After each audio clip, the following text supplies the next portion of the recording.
did your clap. I snapped. You snapped. Is that word? She snaps. Are you ready? I think we're good to go. I'm gonna take a drink of water.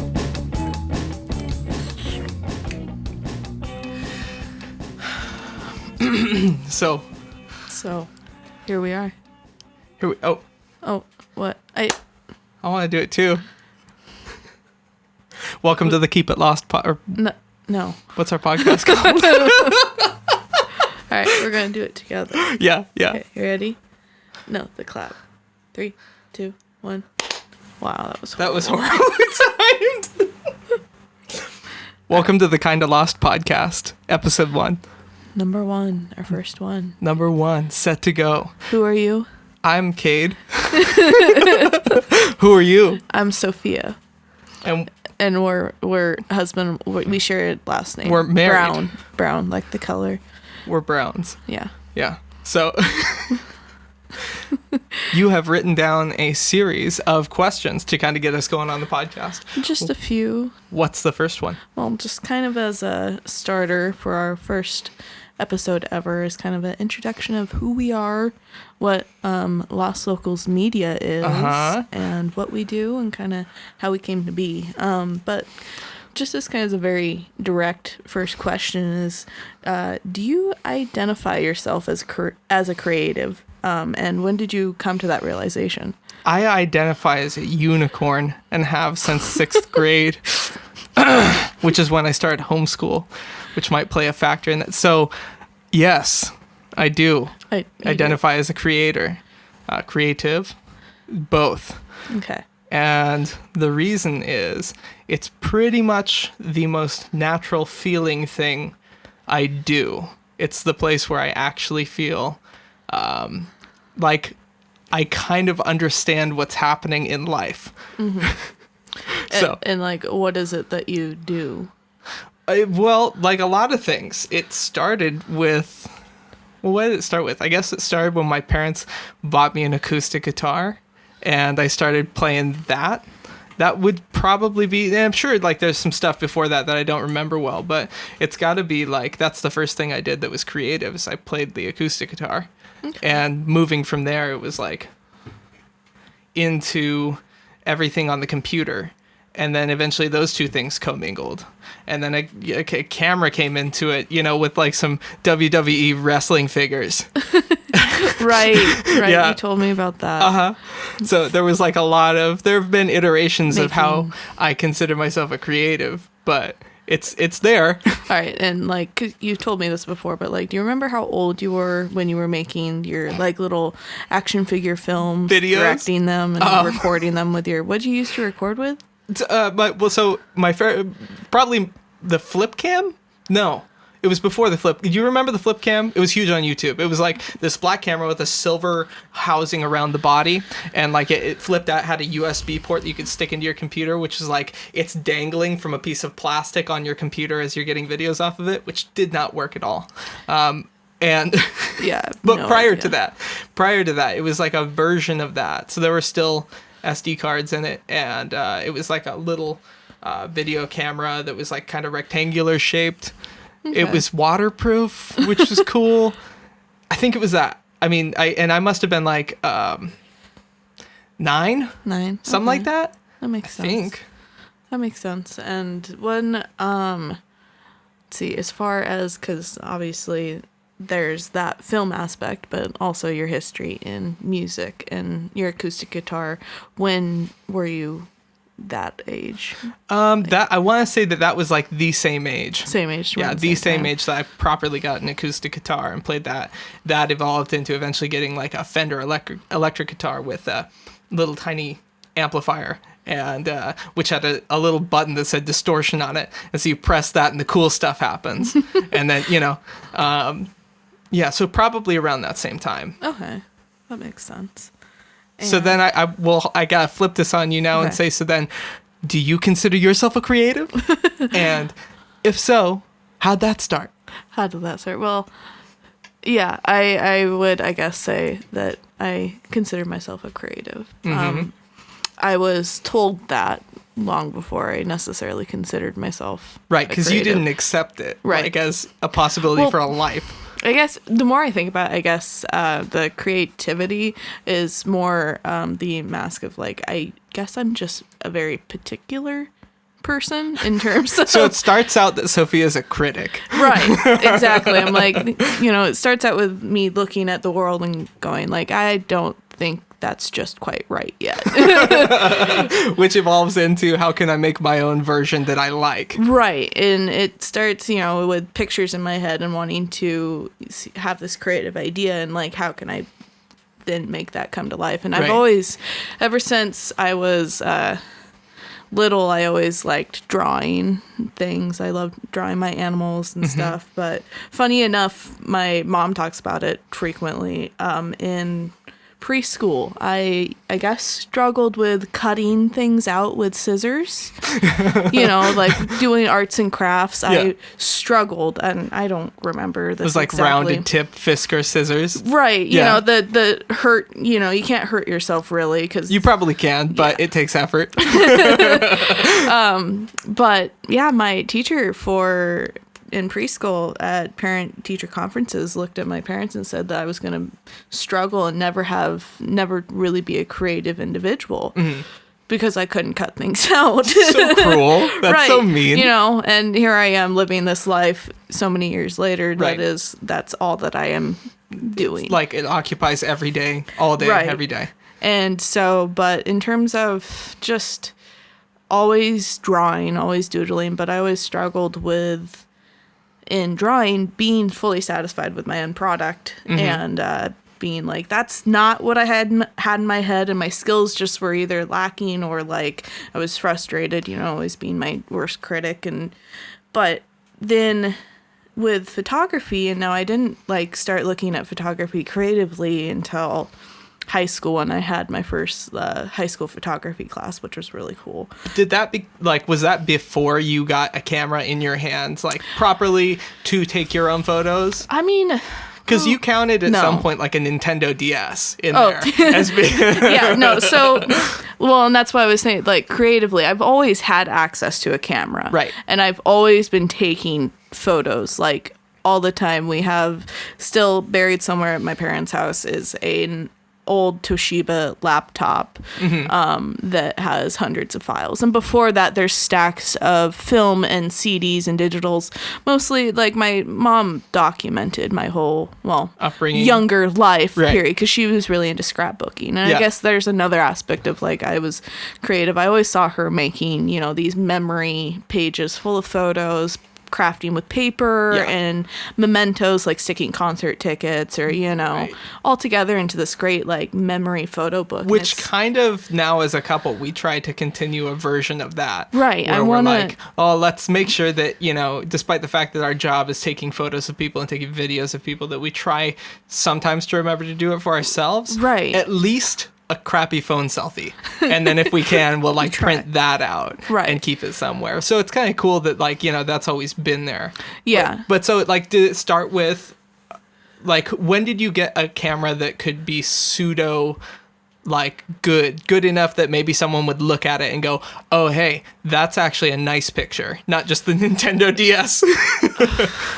I mean, what did I take? So I remember initially really young playing with my mom's old film camera. I can't remember for the life of me what brand it was, but it was a fairly nice old style film camera. And I used to, when I was little, it didn't even necessarily fully function, but I would play with it. And then obviously from there, playing with my Nintendo DS camera, disposable film cameras. Right. I want to say 8th grade. Between 7th and 8th grade was the Washington, D.C. trip that I did for school. And that was like, did you make a point of, I gotta have... So my mom went and we went. I was like, I want my own camera for this. This is, a once in a lifetime type of trip for me. And right. And it's like, she's like, okay, we'll go and get you a camera. And we went and it was like, I want to say it was like $250 at the time. It was, a decent camera, and I still love it. It's a little Nikon Coolpix. It had a little touch screen on it, and no idea what the megapixels on it, but good enough to take with me, fit in my pocket, Right. you know, as a little 7th grader in the middle something. of DC. And I took some really cool photos of some of the monuments there. Beautiful shots of the Vietnam Memorial, the Korean memorials, Lincoln memorials, all at night. And it held up, you know, in terms of the night shots. It was doing okay. It was actually decent. Yeah, and I took some of those photos I was really proud of and actually submitted them in the Cowlitz Fair, and they got a couple of blue ribbons and stuff. Well, it's crazy because we're like right at the tail end before, you know, like pulling out your smartphone. Right. And being like, taking a photo on there is still something that you could consider even right now. Like, oh, you can mistake that completely for a professional photo unless you have right. a really keen eye. Right. No, and like the photos that we take on our phones now are like far better than the ones I Even the submitted ones that at you that had. point. And it was like, you know, those But that we little almost missed that. right. We're like young enough that we almost missed it. Right. The whole phase of Well- like not having essentially a professional camera on you always, right. which is nuts. Right. It was really close. Well, but so it's like hard that's to get access at that point. You know, Uh-huh. nowadays everyone kind of has a decent camera. Right. But at that point, it was, you know, especially if you shot film, it's a Then process. it's- You had to have the film. You had to go to Walmart or Freddy's, wherever to get them developed. Yeah, like You know, and have them the printed. old rolls. Right. at that And I point. still I remember shooting on those and filling up photos of my pets and stuff. And like, Mom, take the, you know, to Walmart and, you know, packets, envelopes full of just random shots. So much film And you get wasted. the crap ones in there too. Yeah, All the like they're time. all over. That's great. But, and then, you know, stepping up from that, Nikon Coolpix, my mom had a really cool Olympus camera that she took on vacations and everywhere. And that's how she documented Right. my earlier life and basketball tournaments, documenting my horse shows, everything. And I would steal that and play with that. But then, Yeah, my parents had a variation of that too. Like it was 100% happening. Yeah, for all us the time. too. And it's cool because both of us have gotten to go a little bit through some of those old shots, and it's weird. I think that probably is like a segue into why it's kind of cool doing the photography as a whole. Is like now there's a version of that we're doing for other people, and maybe we Exactly. didn't consider that in the beginning. right, It's like we're documenting those memories. like and the cool thing is, you know, though there is still like a wave of nostalgia from the quality of image that you would have had before, it's like we have like this perfect version of it now, and depending on who you go to, it has this specific flavor to it, you know, flavor being, you know, coloration and like feel to Right. how it's shot. It's an artistic kind of aesthetic feeling that comes with each different Each artist. Yeah, totally. So then, okay, you had this camera, you ended up taking it to DC and you ended up doing stuff with that. When did it stick though, that you were like, Photography. I like photography. High school. It was High the school. high school class. I was needing, you know, took art class all through high school. Yeah. Did really well with that. Never even considered photography. A couple of my friends were taking photography, and when I was in photo 1, they were in photo 3. and so it was really nice having, there were like 3 years of photography class that you could advance through at that Right. point. It doesn't seem to exist now. I know it doesn't at my high school, but it was there. They had a dark room, like the whole film process, More set up development. than like a lot of places that Right. I've even seen. It was really nice, and it's still great to have. But I think it was my sophomore year. I think, yeah, I was needing an extra elective and didn't really like any of the others. And I was like, oh hell, I'll just go with photography. Hang out with my friends that are in there anyway. yeah. It's the same teacher as my art teacher, so I love her, and you know, I'll just get to hang out and learn something fun. Right. And we started out with learning analog photography and the development and film process. And God, I wish I still had my very first like portrait I took of somebody else that was like an actual kind of set up, you know, manual portrait that I took for one of the class projects. And it was just so cool to be able to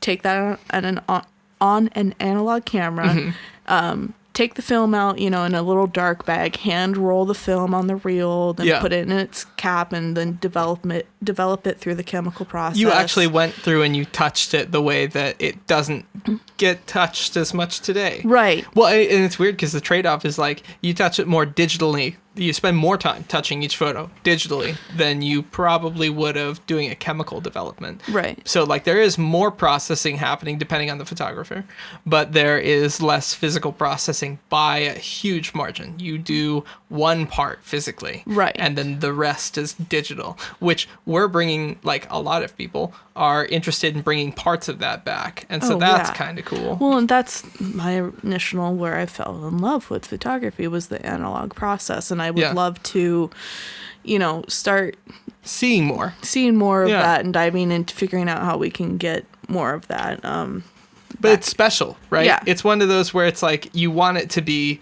for something that you can control in a way where, like, putting this extra effort in is going to cost. It takes time. It takes, frankly, money, too, depending on the way that you're doing it. I can't imagine how much the jugs of chemicals cost. Well, yeah, for like, if we were looking at tin type photography. Right. And 100% that's spendy. Yeah. And so, but like you do it and you if you catch it just right, and you're satisfied with the concept that you had behind what's happening there, or who you're doing it for, whatever it is, like that's going to be, it's such a deliberate process where you are making decisions every step of the way, where digital's forgiving. Right. And that's nice too for different scenarios completely. Mm-hmm. But yeah, so that kind of answers in part. So it's like you started out with drawing, evolved into your family sort of capturing your upbringing when you were little, and then that evolves into now I'm like trying to do a version of that. Right. And then for me it's like, I guess music starts out music. I like music a lot. It influences every part of my life. Mm-hmm. And then ends up being, how can I do a part of that? And like that manifests into every fun thing that I trying to do the video games, trying to make a movie, trying to do this and that. It's all connected. So boom, we answered the question. So next question. Where did our creativity come from? Childhood. Childhood, but yeah, it just evolved from that point forward. And the cool key factor with me was with drawing, it was at the mercy of what my hand could do. Yeah. From the image, I was like, I can't get the image in my head onto the paper as well because I'm not as talented as I want to be. But hopefully. Thank you. But with photography, it was like, I have an image in my head and I can literally spit that image out and recreate it. Yeah, you can crystal clear, exactly how I want it. And so that's what I fell in love with. Yeah, manipulating your environment, something that you can do. Right. Maybe drawing it out accurately to what your mind can truly envision. Right. That's hard, but being able to use real things and move them around an environment to create that image, that's doable, and that's sweet. It's creating photographic art pieces, not just necessarily portraits, but early on in how you kind of discovered me in making those creative kind of artistic portraits and using just my hand and then using Photoshop to manipulate that and create multiple hands abstract art piece and so so that I guess that could segue into how we met, right? Smooth segues so how we met. So how did we meet? I was looking on Instagram. I assume it was just scrolling through my feed, and one of the pages that actually kind of hosts a lot of content from relatively smaller creators in Oregon had posted some stuff, and I think that I ended up seeing a shot that you took in the woods somewhere. I think so. And I dug it. I thought it was sweet. And so then I went onto your page because I was trying to do... Sorry go to ahead. Interrupt. Can we pop in the photo references? If we can find it, then it's on there. Oh yeah, right now. I got it somewhere. It's buried somewhere, but we'll pop it up. Yeah. So it was actually I'm fairly certain it was this shot. It was in the woods from Nat Creek, just down, outside of Napa, and me and my friend went on that hike. It was so ungodly long. But yeah, it was just a really moody wood shot. I had just got done watching, oh God, I can't remember the name of the movie, but it was, I believe it was a German movie. It better be a good movie. It was dubbed over, and it was about, Oh my God. It was a horror movie. It was a horror. So a horror movie ultimately led us together. Oh God. A German horror movie. But it was the same type of scenery and like feeling that was in that movie, and I had to document it. Yeah. I was going through some really moody phases at Completely that time. emo. Oh yeah. Yeah, that was amazing. And I believe the Oregonian or somebody there liked it. Someone reposted it, and Yeah. I think it blew up. It blew up on my page for a little bit, not like extravagantly. And then boom, I see it. You and saw then it. I go to your page and there are even moodier shots, self-portraits of you, which were amazing. Thank you. And I thought, oh, I got to message this person. And so I did. Yeah, I wrote a long message. You followed me and wrote a message to me, but I didn't know. How long did you ignore it for? For 2 weeks. 2 weeks you ignored my message. How it ended up is like after that photo popped off, of course, a couple extra likes on the photo and a couple extra follows, and you were one of them. Mm-hmm. And at that point, after that, you just kept, leaving comments, persisting, likes. I wasn't gonna, just because you were neglecting me didn't mean I wasn't a fan. Yeah. And I was like, pretty soon I was like, all right, who the heck is this guy? He keeps popping up, and I go to your page, and I was like, oh, hi, just thinking immediately, hi, blue-eyed cutie. Jesus, dude. But anyways, obviously then looking at your work and seeing your landscapes and... Which both of us at the time were pretty, outside of your self-portraits, both of us were pretty focused on landscapes. Yeah, it was just kind of before the thought of it becoming a supportive, Right, well, like trying to get a person in there was like kind of an interesting new thought, though obviously it was happening all the time, had been for many, many, many years. I wasn't aware of it. But I wasn't either. Like, I didn't think of it as a thing that you do. No. It's like, I look at the place and go, oh, I happen to be here behind the camera. That's the only person involved with this. Right. I wasn't thinking of it as a career yet. Not at all. It was just something I did creatively to fuel my creative needs. And, I was going to school for other things at the time. So you got back to me after 2 weeks. Yeah. And we started talking sometime in February of whichever year. 4 years ago? February 2018. Yeah, February 2018 we were talking. And I saw your landscapes, yes. And I was like, those are from around where I live. I recognize those spots. And you had posted a shot of Beaver Falls with a cute photo of your pup, Mr. Dudwick. And I fell in love. And it was in front of Beaver Falls, and I was like, oh, I wonder if he knows about this little fact of like living and growing up in this area. Is like, oh, did you know that there's a submerged car at the bottom of the falls that we believe is still down there? Oh, it fully is. You can see it in the summer. That is so crazy with the right lighting. But and I went to go and message you that as like a like, hey, I see you're a local around here. Did you know? And boom, there was your message from 2 weeks ago. Hey. So like literally it was you felt so bad. It's so funny because it ended up equaling itself out. Like I had interest and then you saw my stuff. Yeah. And you had interest. I had interest. It wasn't like I wrote some crazy message and was like, oh, start talking. Like you actually became a fan of me too, which was so cool and way too perfect. Yeah. And turns out, he's a newbie to the area, originating or coming from the coast a little bit. Yeah. And I was like, oh, perfect. And, he likes photography. That would be cool. I wonder if I can make a friend. And yes, we went on a photo trip and we went to Vernonia Mill. Yeah, Vernonia Mill out there and took some sweet photos. Just as friends, you know. I was like, perfect. Again, a photographer friend that I can go on photo adventures for and get to some of those other spots that, my parents maybe wouldn't like me doing by myself. But with some random dude from Instagram, no big deal. But you were so sweet. But the Vernonia Mill trip went perfectly. And then that was awesome. We got some cool photos of that too. And that ended up leading into just kind of more of that. And like how long was it? Was just a couple of weeks before it was like, yeah, so, I ended up folding and kind of showing my cards on the whole thing and being like, so also I really like you. Yeah, you were really good at hiding it. actually. I had no idea the entire time. I was like, he's really cute and I like him, but I'm also not going to ruin this friendship by assuming that, there's more than that. Right. So I was just kind of along for the ride, obviously, just kind of like waiting, kind of hoping, but yeah, you gave no signs initially that you wanted to be more than friends, and then it was like, oh hey, by the way, I really do like you. Yeah, previous crap relationships will throw that you a little bit. Just a little bit. That's okay. No, dude, it worked. Seriously, and it wasn't that long anyway. It was pretty fast. Yeah, and it was so like.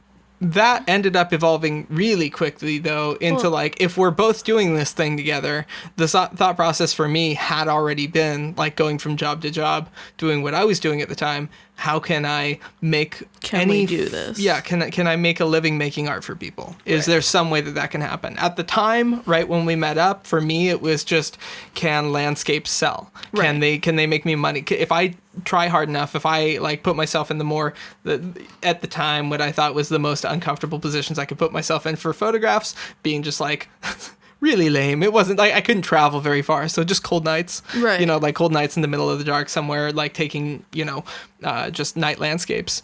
Is that interesting enough? Right. Will people want to purchase a print? Will that sell? Yeah, and the answer was no. not at the time. Anyways. No one knows you. Yeah, it just takes so much time to build up a reputation and kind of gain people's trust as an artist. Yeah, and that hadn't happened yet. Well, it does, with anything, it takes time and dedication to become for sure. And we ended up just like doing some more of that together for a little while before kind of questioning together to a large degree, like, how can we make money doing what we're loving to do together so much? Right. And I was pushy about that. I was nervous. And Sophia was nervous. And what we, what was it? It was July. It was a couple not of months? even 6 months into dating, and you're like, hey, let's do this full time together. Yeah, like whatever job that you had or planned on having, just no, let's not do that. Let's just 100% throw everything into doing this full time. Yeah. And I don't want to romanticize the fact that it ended up being a good idea and say that that's always going to work. But honestly, putting all of my chips into that, and betting on that working ended up being decent. It was uncomfortable. There was a lot of question of like, how do you pay bills when it's so uncertain, like what money will come in? But, we tried really hard and we haven't stopped trying hard. Yeah. And it's paid off. Like, it's been really slow and gradual, but like, I'm super proud of where we're at right now. We've done a lot. And I'm just happy to be providing something that it seems like people are like, no, this is useful. And I didn't think that could easily happen. And we're doing it together. So that's nuts. And so, yeah, officially then Lost Locals Media was created July. I think the Facebook creation was July 11th, 2018. Yeah, 2018. And the name, the creation of the name coming up was like what? It was on a whim, but you had Lost Creek Photography. Right. And I was with like the far more unique name, Cade Brown Photography. Damn. And so I loved that there was Lost in there. And Lost Creek Photography sounded really cool as it was, but I was like, I liked the sort of philosophy of being local to an area, but still kind of feeling wanderlusty in life. Yeah. Lost a little bit because you're figuring stuff out constantly. Right. I like considering it like, we know roughly where we're at. Mm-hmm. But we're kind of, but we're not... We're open to it being wrong. Right. And that is totally how I view it too. But we're kind of lost podcast. Right. We're all figuring this stuff out. Yeah. Probably permanently as well. Yeah. Always. You're always learning. I never want to assume that I'm the master of anything. Yeah. Always kind of lost. Yeah. So what else? So spinning off of that, I guess, what is Lost Locals Media? What all are we? We are a media production powerhouse planted in the Pacific Northwest. We're literally just two people who happen to have a variety of different skill in the media production industry to begin with that has fueled us treating each of those as if they were properly a working job in different capacities. And so, to begin with, photography for both of us. And we're like, if we take this very seriously, how can this work? And how can we start to do things like family portraits or move into weddings? We'll be right back after this message. Like that. Take that seriously for a while, and we learn, oh yeah, this is how you do that in a way that people will view it as effectively work being done, and like work being done well. It's not just teenagers that picked up a camera and said, now I'm a photographer, but very much like how can I put my or really like get people to trust me, right? The way that you trust a carpenter that's been doing it for 30 years, right? And that was interesting. But then it's nice to kind of finally be there a little bit. I'm no longer gradually. We're no longer the especially before we started, the 17-year-old like, hey, I'm trying to be a photographer, right? This is my uncle's camera I'm borrowing. Let me take some photos of you and just work off of tips. Yeah, and so for me it's been 7 years. Right, same. Because officially, like, I did a few things before meeting you for a couple of years. I started. Yeah, like I said, I fell in love with it in high school, played around with it a little more seriously through graduation, but then while I was going to college, I was like, I hate college, I need to do this creative thing. And that's when I really started like focusing on photography. That's awesome. Yeah, well, and so for me it was like, actually, I had taken an interest in photography and was doing it more, like almost every day for a while. And my parents, for my 18th birthday, were like, hey, here's a decent camera. And that was an Nikon Coolpix at the time. And that ended up evolving, I got like a Costco bundle package of the next Nikon up, the Nikon D5600, which was fantastic and carried us through some of our first jobs. Right. But, so like 7 years of almost every day I had a camera in my hand. There were several months where it was like every day I posted a photo, cringy or not, a photo with a super cringy caption. And but I was convinced that I needed to be doing that really frequently to get something out of it. And so, I feel like we're slowly getting to that point of feeling like, well, this is genuinely a profession. Our clients trust us. Yeah, I think so. I hope so. That's like we're working for. They're really good liars if they don't. Yeah. But then also, the other side of Lost Locals Media, I would say probably based on work so far would be the video side of it, which we want to see more and more of. We're going to start trying to incorporate more video projects into our... We've already done multiple little like short films. We've created an advertisement for a product that isn't officially released yet, but the dog, an animal product that received quite a bit of funding. Yeah, and from that our advertisement that we created. Yeah, the advertisement video was really fun to create because we happen to have two awesome dogs with us all the time, and several other really cute dog models that volunteered. Of course, yeah, and those people were amazing for letting us. That's another reason why I wanted this kind of creative option of being my own boss and be like, I want to figure out how to make a job where I just hang out with animals. How do I just pet dogs? Yeah. Can I just pet dogs? Let me see all the dogs. Give me all the cats and all the horse sessions, please. But short films and advertisements and stuff like that we did some of, and then of course wedding videos, and those got structured more like a lot of those I was trying to anyway structure them more like movies, and it really just kind of depended on if there was a story based on the environment and the circumstance that was kind of you felt unique as a wedding film or not. Well, you're a very great and creative writer, and you are fueled by your drive to tell stories and create stories within someone else's memory. It's really cool.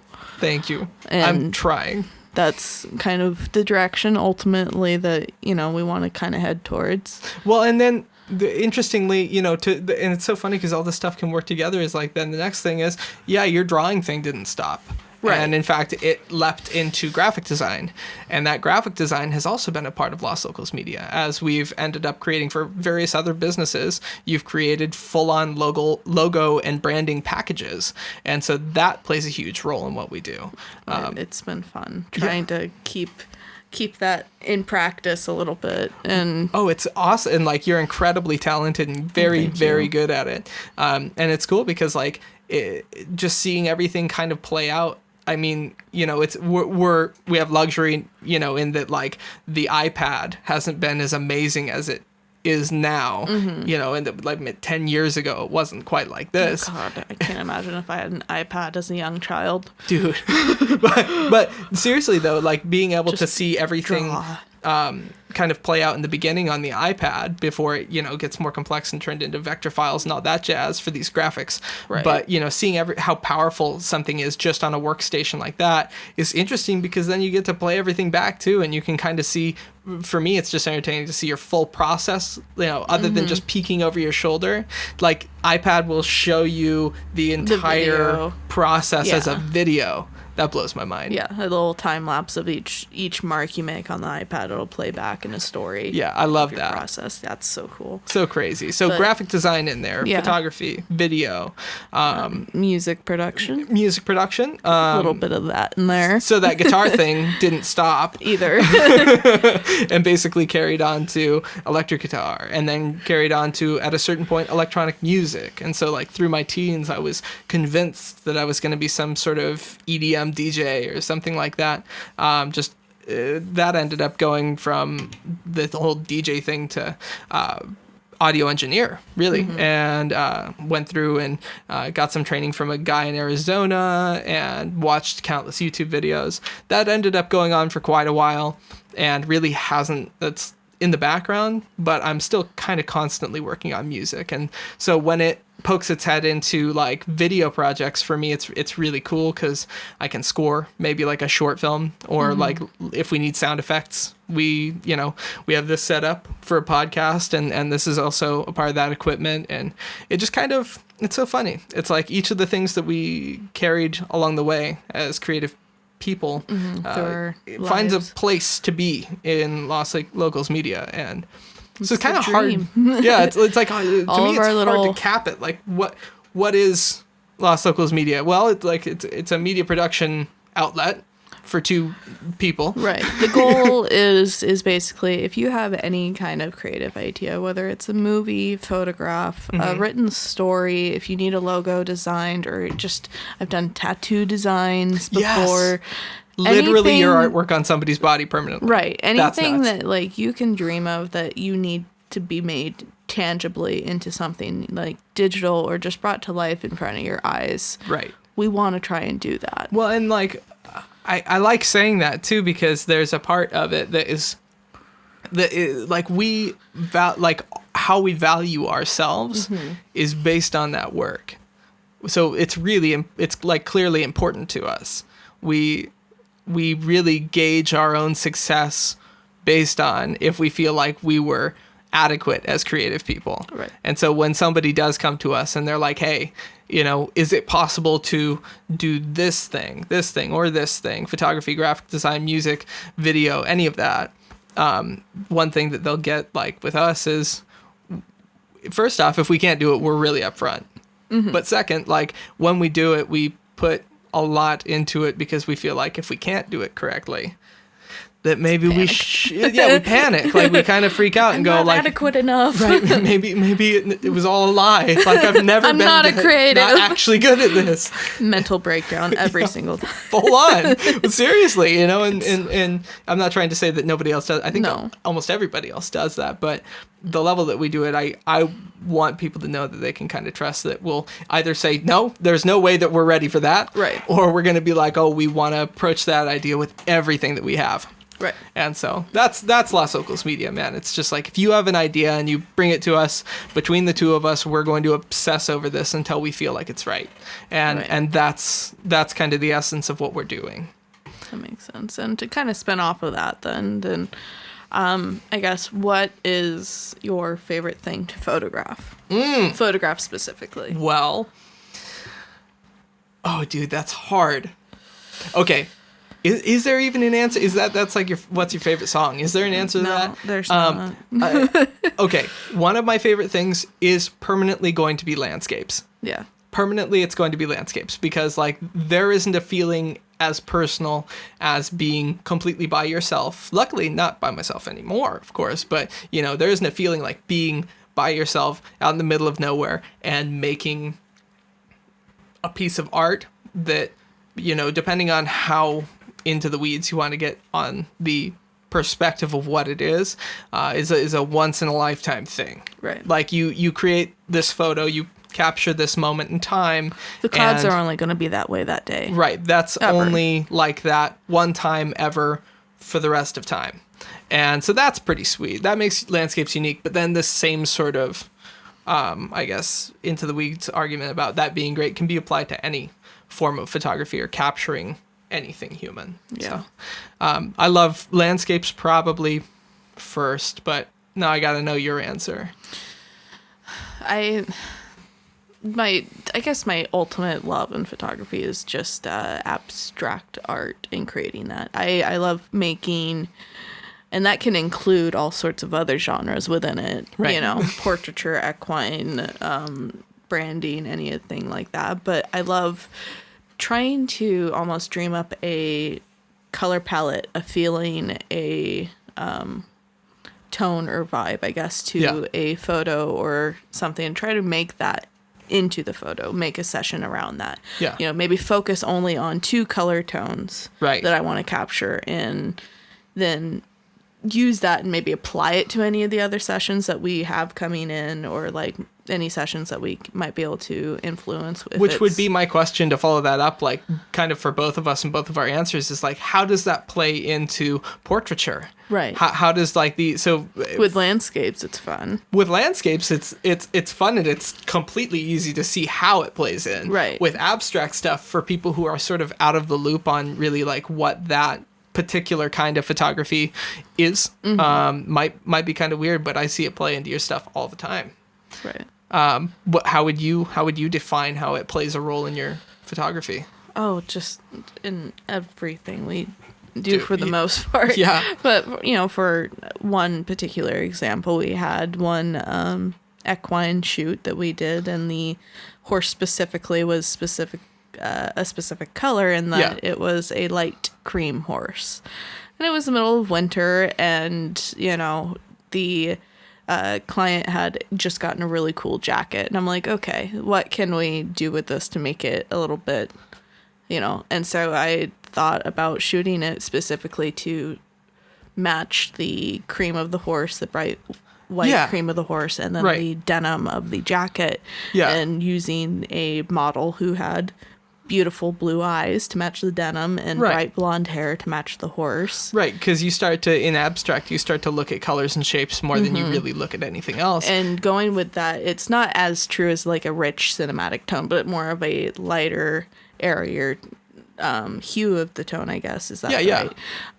In the orange and teal kind of vibe. Right, classic, like that's the cinematic tone that people really enjoy, or at least it's a color combo as far as colors go that people tend to really be drawn toward right now. Right. And then utilizing that and then being like, all right, how can I then make, shoot this in such a way, plan it maybe with the environment. Yes. If it, in the middle of winter, it was perfect because I was we'll just wait for a snowy day. Right. That will bring the bright, airy, whiteness and cleanness, and on a clean, clear snowy day, the bright blue sky will contrast perfectly. Well, and snow coloration, like things being evenly lit because basically you have a mirror on the ground. Like it's the coolest thing in the world. I love snow. Snow shoots are the best. Yeah. But yeah, I mean, like in terms of color, texture, and shape, it seems like those considerations almost come for you before anything else. Yeah. I love being able to put those all together. And that is abstract photography at play. It obviously, it's like subtle because it just is the underlying, I guess, message, but beneath each photo in its session. Right. Or like, adding certain themes, like coming up with a theme. Like a couple of my self-portraits that I did for a little bit, like the theme was just kind of reflections and mirrors. Right. Oh yeah, and I love those. I did a few really cool self-portrait reflection shots, or like the theme that we did with Jay. Yes. It was that kind of hard, tired, grungy feeling of Yeah. like a worker who is down and out. Yes. Yeah, just and completely beaten down by his environment. Right. Try to make that environment come alive and like add a feeling to the still images we're taking. Which was so sweet because like that was for us for like planning out what that shoot was going to be. It was initially a video idea, right. And it was a video, but like the photos that came from it were not only equally as much their own art piece, but like they also twisted the feeling of it. So it's kind of cool. They work together. It's like its own full. You look at the photos, you look at the video. It's the same art piece playing out in different mediums, but photography does something. I totally forgot we made a video to that. You did? Oh my god, yeah. But they play off of each other though, and it's crazy because where the photography has a specific feeling and tells us a story on its own, like the video plays off of it in a different light. And but no, I love that entire session too. Just very abstract there too. We did that. Well, that was you totally made a story with that. Yeah. You created a character and we documented it. Kind of dark. We kind of like dark stuff. We're a bit edgy. Edgy. Cringe. Yeah, that's really cringy. I was like, that's not the word. But no, so that ends up playing into it. I don't know, man. I like, what do you, okay, I have to now flip it and say, do you like podcasting so far? What do you think of Bring this? us back. I mean, so far it's been okay. I mean, don't make me think too much about it because then I'll right. Then nervous. It's no longer a conversation. Yeah. But I would say it's pretty nice. So far, I don't know how long we've been going. I have no idea how long we've been going either. It feels like it's been a while, but this has been. It's been good. I think it's awesome. Keep riding this wave. Yeah, so I would say like if we have a goal with what the podcast ends up being, it's basically just if we can like not only just share random life stories and the kind of stuff that you would sit around like a campfire and spread with your buddies. Fake or not. No, your stories. No. But also like outline our creative projects, the kind of stuff that we're interested in doing, maybe end up kind of making some connections based on this and having some people, get in the loop on like what we're up to. We just want to have lots of good conversations. Yeah. And just like awesome conversations moreover, I love podcasts because I like feeling like I'm surrounded by friends that just want to kind of hang out and talk in a really open format. Encourage each other to be, open-minded. Yeah, totally.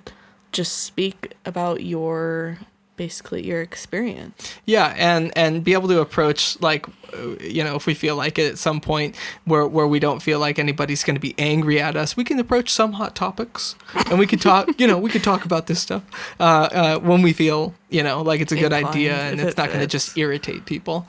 But, so yeah, podcasting is a fun format, man. I think that this is going to be something that we'll try to do more regular. I'm not sure exactly how often, but we will work on that and figure that out soon. Hopefully. Yeah. So any other closing thoughts? Any other last topic we should approach before we wrap this thing up? Well, no, I think this came to a nice little close. We'll save a few others. I mean, we've got more podcasts to do. Oh, we yeah. Gotta keep some. Well, we've got like a lot more of our history of doing this so far. Oh, yeah. And fortunately, it's still happening. So every day we have a little bit more. But but I hopefully after maybe this one comes out, or maybe we do a couple more, but hopefully get some more kind of viewer influence questions from our audience. Yes, we want Q&A. We want every question that you have so that we can about anything. It doesn't even have to be about us, photography, or anything. If you got just a question you need help on, we'll try. You can ask me weird stuff. I'm here for it. And yeah. But so we'll take those in as much as we can via like Instagram and Facebook and see what happens. Hopefully this is going to come out on all platforms. Posting this? Well, this is going to be on Facebook. This is going to be on YouTube. If we can get it on Spotify, we will. It might not be immediate. Distribution takes a minute. We might stick clips of this on TikTok. We just kind of have to format it to be so everyone can enjoy it on their phone and orient it right. Mm-hmm. But that's pretty much. So what did I cut? Yeah. So Facebook, YouTube, Instagram, TikTok, hopefully at some point Spotify and like iTunes. So hopefully everywhere. Mm-hmm. Keep it local, and have some people in the area hear us first, and then maybe it starts to spread out and we'll get some other folks listening and get some more interesting questions in there too. But I guess that's the first episode of our podcast. We did it? I think so. Okay. Kinda Lost Podcast, episode 1. Where we stay just a little bit lost. Forever. All right.